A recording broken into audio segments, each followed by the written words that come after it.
성도 여러분 안녕하세요. 네, 오늘 이 시간에는 가짜주의보라는 제목으로 말씀의 은혜를 나누도록 하겠습니다. 먼저 마태복음 24장 23절로 25절 말씀 보시겠습니다.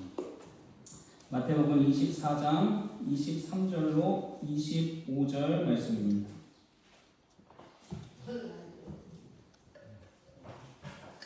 우리 이 말씀 함께 읽도록 하겠습니다. 시작. 그때 사람이 너희에게 말하되 보라, 그리스도가 여기 있다 혹은 저기 있다 하여도 믿지 말라. 거짓 그리스도들과 거짓 선지자들이 일어나 큰 표적과 기사를 보여 할 수만 있으면 택하신 자들도 미혹하리라. 보라, 내가 너희에게 미리 말하였노라. 아멘. 오늘 본문 25절에서 말하는 예수께서 우리에게 미리 말씀해 주신 것이 무엇입니까? 그것은 바로 거짓 그리스도들과 거짓 선지자들을 믿지 말라는 것입니다. 이것은 택하신 자들도 미혹하는 매우 위험한 것이기 때문입니다. 그러나 그 위험성을 가볍게 여기고 우리가 흔히 하는 위험한 생각은 나는 절대 안 넘어가. 무슨 일이 있어도 하나님 편에 서 있을 거야. 그런데 우리가 절대로 안 넘어갈 것 같으면 하나님께서 이 말씀을 우리에게 왜 주셨겠습니까? 우리가 언제든 넘어질 수 있는 연약한 존재라는 사실을 잊어서는 안 됩니다. 왜냐하면 사탄은 마지막 때가 가까이 올수록 눈에 불을 켜고 실족시킬 사람들을 찾고 있기 때문입니다. 근신하라 깨어라, 너희 대적 마귀가 우는 사자같이 두루다니며 삼킬 자를 찾나니. 배고픈 사자가 먹이를 놀라게 하여 잡고자 으르렁거리는 것을 표현한 표현이 바로 이 우는 사자입니다. 사탄은 그렇게 우는 사자같이 먹잇감을 잡고 있습니다. 그 방법 중 하나가 바로 거짓을 이용하는 것입니다. 사탄은 태초부터 교묘하게 거짓을 섞어 아담과 하와를 미혹하였습니다. 뱀이 여자에게 이르되 너희가 결코 죽지 아니하리라. 1993년에 이 탤런트 겸 가수 신신혜 씨가 이 막춤을 섞어 히트시킨 노래가 있다고 합니다. 세상은 요지경. 가사 중에 이러한 내용이 있더라고요. 제가 어떻게 부르는지 몰라서 가사만 읽어드리겠습니다. 여기도 작아, 저기도 작아, 작아가 판친다. 그런데 정말 이 노래 가사처럼 가짜가 판치는 세상이 되어버렸습니다. 아마 여러분 이런 뉴스는 이미 여러 번 접해보셨을 것입니다. 깜짝 놀랐습니다. 싱싱하는 상인의 말을 믿고 구입한 홍고추가 기가 막히게도 빨간색 테이프로 칭칭 감겨있던 풋고추였던 건데요. 확인해보니 한두 개가 아니었습니다. 심지어 풋고추는 먹지도 못할 정도로 썩어 있었는데요. 전형적인 기만이라며 분통을 터뜨린 주부. 속아서 산 고추들은 환불받지도 못한 것으로 알려졌는데 웃지도 울지도 못하는 상황에 처했습니다. 가짜 음식이 판을 치고 있습니다. 그리고 요즘에는 인공지능이 급격히 발달하면서 이 사람의 자리를 대신할 뿐만 아니라 마치 사람인 것처럼 행동하는 일들이 참 많습니다. 그리고 또 며칠 전에 올라온 소식입니다. 화물차에 실려있는 검은색 오토바이. 지난달 중고 거래 사이트에서 오토바이를 사려던 남성이 판매자에게 받은 영상입니다. 동영상으로 찍어서 보내주니까 또 이제 더 이상 의심할 게 없으니까 1,100만 원을 입금했지만 판매자는 곧바로 잠적했습니다. SNS에서 다른 피해자를 찾았는데 비슷한 영상을 보고서야 이상하다는 걸 깨달았습니다. 오토바이는 다른 기종이지만 차량 뒷부분과 아파트 배경, 창문이 열린 모양까지 똑같습니다. 판매한다는 사람이 항상 그 자리에서 상차를 할 수는 없잖아요. KBS가 전문 기관에 의뢰해 확인했더니 모두 AI 조작 영상이라는 결과가 나왔습니다. 전화번호나 글자를 확대해보면 살짝 오류가 있는 비디오도 보였고, 특히 최근 AI 생성 비디오에 전형적으로 나타나는 별 의미도 없이 살짝 가까이 갔다가 뒤로 물러나는 소리까지 포함된 영상을 보고 500만 원을 보낸 피해자도 있습니다. 발소리 노트가 있어. 그래서 진짜인가 보다 사기 당한 걸 알았을 때 주민을 해서 봤더니 트럭 무지하게 알파벳도 다 다르고. 전문기관 확인 결과 역시 허위였습니다. 경찰은 AI 조작 영상을 이용한 중고거래 사기 고소가 잇따르자 수사에 착수했습니다. KBS 뉴스 추재훈입니다. 요즘 당근마켓으로 중고거래 많이 하시죠? 정말 조심하셔야 됩니다. 이 세상은 요지경입니다. 앞으로 이 AI로 인한 피해와 보이스피싱은 더 늘어날 것입니다. 내 가족의 목소리까지 재현해내는 시대가 되었으므로 주의해야 한다고 경고합니다. 과연 이렇게 발전한 세상을 보고 세상 참 좋아졌다라고 말할 수 있겠습니까? 우리는 진짜를 구분하기 더 어려운 세상을 살게 되었습니다. 사탄이 이토록 가짜를 주장하고 가짜를 내세우는 이유가 무엇이겠습니까? 그 이유는 바로 진짜이신 예수님을 잊어버리게 만들기 위함입니다. 그렇기 때문에 우리는 가짜를 주의하여야 합니다. 영감의 글은 다음과 같이 말씀합니다. 거짓 그리스도는 우리의 눈앞에서 놀라운 이적을 행할 것이다. 거짓 것이 참 것과 너무도 유사할 것이므로 성경으로 밖에는 그것들을 분간할 수 없을 것이다. 성경의 증언에 의하여 모든 말과 모든 이적이 시험을 받아야 할 것이다. 무엇으로 밖에는 우리가 거짓과 참 것을 구분할 수 없다고 이야기합니까? 성경으로 밖에는 분간할 수 없을 것이다. 이 사람의 감정은 흔들리고 세상의 기준도 계속해서 바뀝니다. 그러나 하나님의 말씀은 결코 변하지 않습니다.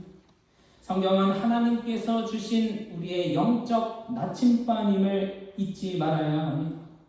그래서 우리는 늘 질문해 보아야 합니다. 이것이 성경적인가? 예수님의 가르침과 일치하는가? 하나님의 품성을 나타내는가? 말씀 전체와 조화를 이루는가? 우리가 이 질문 없이 살아간다면 우리는 결국 이 세상을 따라가게 될 것입니다. 영상 하나 더 보시겠습니다.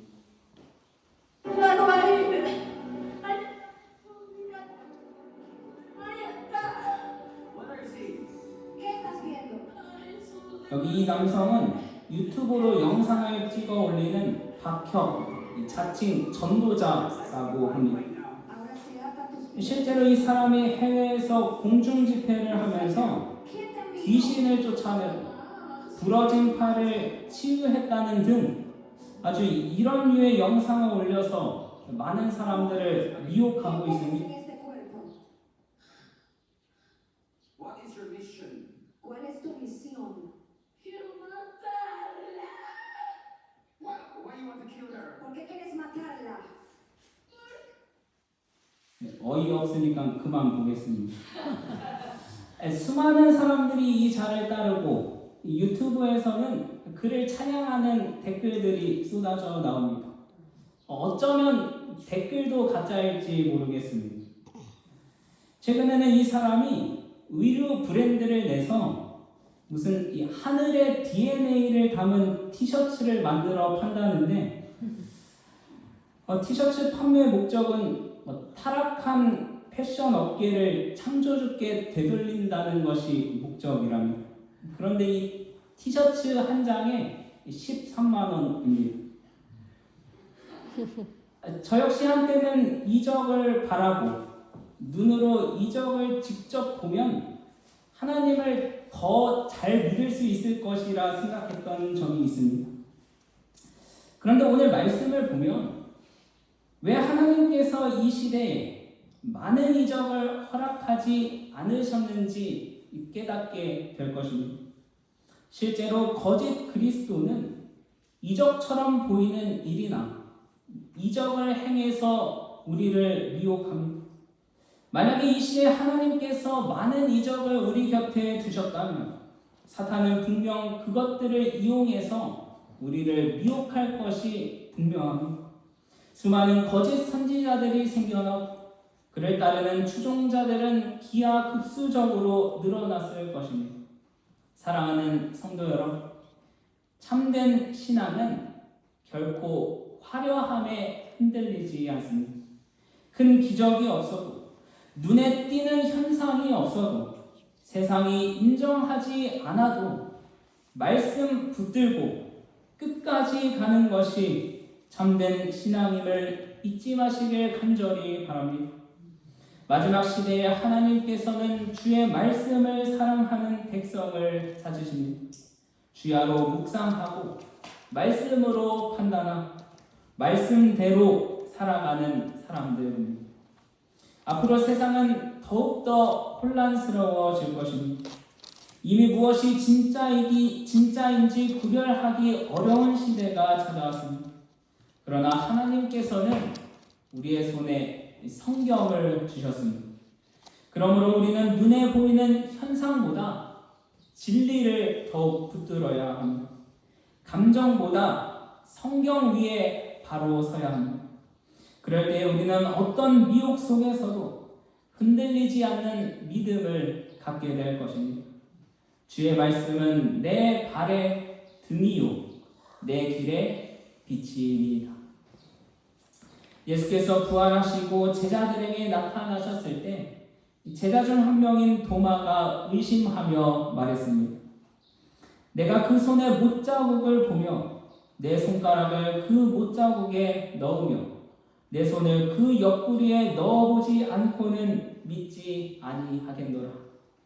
그때 예수께서 이렇게 말씀하십니다.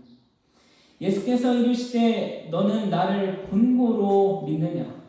보지 못하고 믿는 자들은 복되도다 하시니라.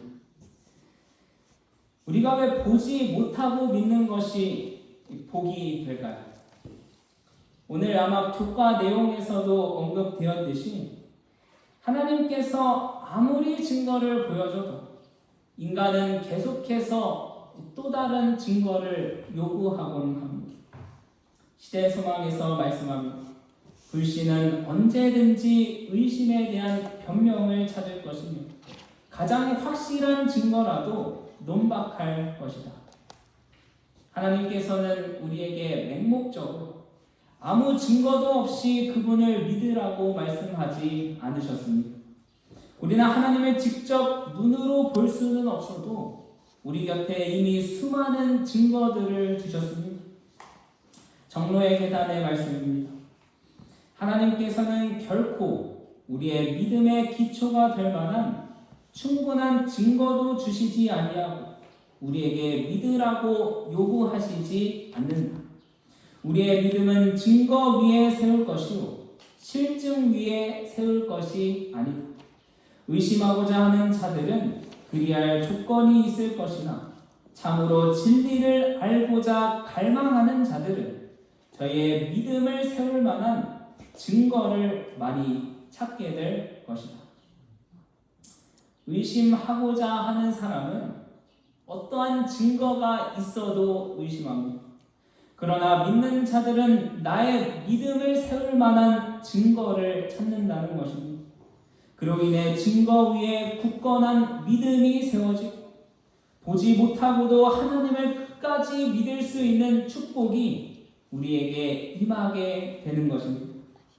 우리에게 지금 필요한 것은 기적이 아닌 매 순간 주님과 동행하는 일임을 잊지 마시길 간절히 바랍니다.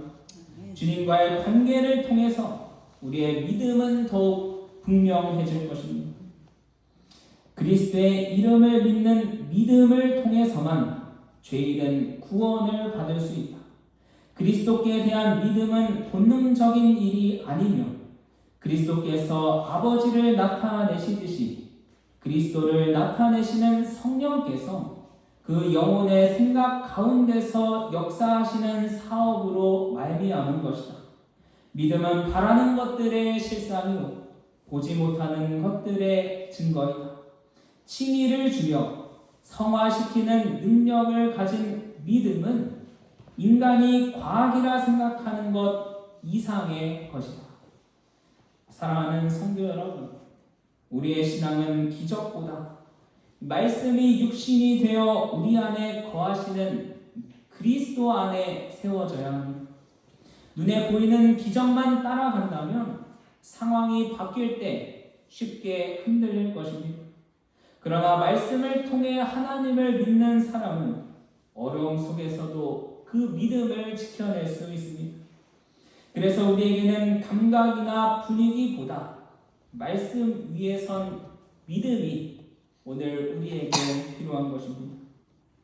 현 시대의 이적을 자주 경험하지 못하거나 혹은 하나님을 눈으로 직접 볼 수 없는 것 또한 우리에게 축복임을 기억해야 합니다. 이를 통해 나의 진짜 신앙이 드러나기 때문입니다. 나의 진짜 모습이 드러날 것입니다. 우리는 보통 주변에 보는 사람이 있으면 잘 하려고 합니다. 그러나 나의 진짜 모습은 언제 드러납니까? 아무도 보지 않을 때, 내 모습이 남들에게 보이지 않는다고 생각할 때 나의 진짜 모습이 낱낱이 드러납니다. 과연 우리의 진짜 모습은 어떠한 모습입니까? 사랑하는 성도 여러분, 진실된 모습으로 우리 모두 진짜 그리스도인으로 살아가시길 바랍니다. 우리가 진실된 모습으로 살아가기 위해서는 진리 되시는 예수 그리스도를 따를 때만 가능하다는 사실을 잊지 마시길 간절히 바랍니다. 이 사탄의 공격의 본질은 어떤 신비로운 능력을 통해서가 아니라 거짓말과 거짓 행동입니다. 우리를 향한 사탄의 가장 강력한 거짓이 바로 본문에서 말했듯이 가짜 그리스도를 내세우는 것입니다. 가장 핵심적인 진리를 부정하게 만드는 것입니다. 요한복음 14장 6절 말씀 우리 함께 읽겠습니다. 시작. 예수께서 가라사대 내가 곧 길이요 진리요 생명이니 나로 말미암지 않고는 아버지께로 올 자가 없느니라. 아멘. 이 말씀을 부정하게 만드는 것, 이것이 바로 사탄이 가장 강력하게 내세우는 무기라는 사실입니다. 길과 진리 되시는 예수님을 잊게 하여서 영원한 생명에서 끊어지게 만드는 것, 이것이 바로 사탄의 최종 목표라는 사실입니다. 때문에 우리는 늘 진리 속에 거해야 하며 진리를 밝히는 말씀 안에 살아야 합니다. 이사야서 8장 20절 말씀, 이 말씀도 우리 함께 읽겠습니다. 시작. 마땅히 율법과 증거의 말씀을 따를지니 그들이 말하는 바가 이 말씀에 맞지 아니하면 그들이 정녕 아침빛을 보지 못하고, 우리는 누군가 말하는 바가 말씀과 일치하지 않으면 결코 미혹되어서는 안 됩니다. 내가 말하는 바가 말씀과 일치하지 않으면 결코 주장해서는 안 되는 것입니다. 우리는 율법과 증거의 말씀만 따르는 그리스도인이 되어야 할 것입니다. 영감의 글은 다음과 같이 말씀합니다. 하나님의 백성들은 성경을 거짓 교사의 영향과 암흑의 영들의 기만적 능력을 대항하는 그들의 방어책으로 삼도록 가르침을 받았다. 그러나 사탄은 온갖 계책을 다 써서 사람들이 성경 지식을 얻지 못하도록 방해한다. 왜냐하면 성령의 분명한 말씀이 사탄의 속임수를 폭로해 주기 때문이다. 하나님의 사업이 부흥될 때마다 악의 왕은 일어나서 더욱 맹렬한 활동을 한다. 아무리 사탄의 거짓이 교묘해도 우리가 분명한 말씀에 서 있다면 반드시 거짓을 분별할 수 있습니다. 세상은 점점 더 악해지고 사탄이 맹렬히 활동한다 해도 우리에게 분명한 희망이 있는 것은 우리 하나님께서 일하고 계시기 때문입니다. 악의 세력이 강하게 저항할수록 하나님 사업이 부흥될 적절한 시기이기 때문입니다. 깨어서 기도하고 근신하여 말씀 안에 살아가는 저와 여러분이 되시길 이 시간 간절히 소망합니다. 이루어져야 할 위대한 사업이 있다. 세상은 방언의 은사나 기적을 행하는 것에 의해서가 아니라 십자가에 못 박히신 그리스도를 전파함으로 회심하게 될 것이다. 성령께서 일하실 수 있도록 용납되어야 한다. 사랑하는 성도 여러분, 이 세상은 눈에 보이는 기적을 통해서가 아니라 오직 십자가에 못 박히신 그리스도를 전파함으로 회심하게 될 것입니다. 날 위해 목숨 버리신 예수님을 알 때만이 가능한 것입니다. 병든 세상을 회심케 하는 일에 동참하는 저와 여러분이 되셨으면 좋겠습니다. 이 가짜가 판치는 세상에서 우리는 과연 가짜로 살 것인가? 진짜로 살 것인가? 우리는 진리 안에 굳건히 서서 진짜 그리스도인으로 살아가는 저와 여러분이 되시길 이 시간 간절히 바라면서 말씀을 마치겠습니다.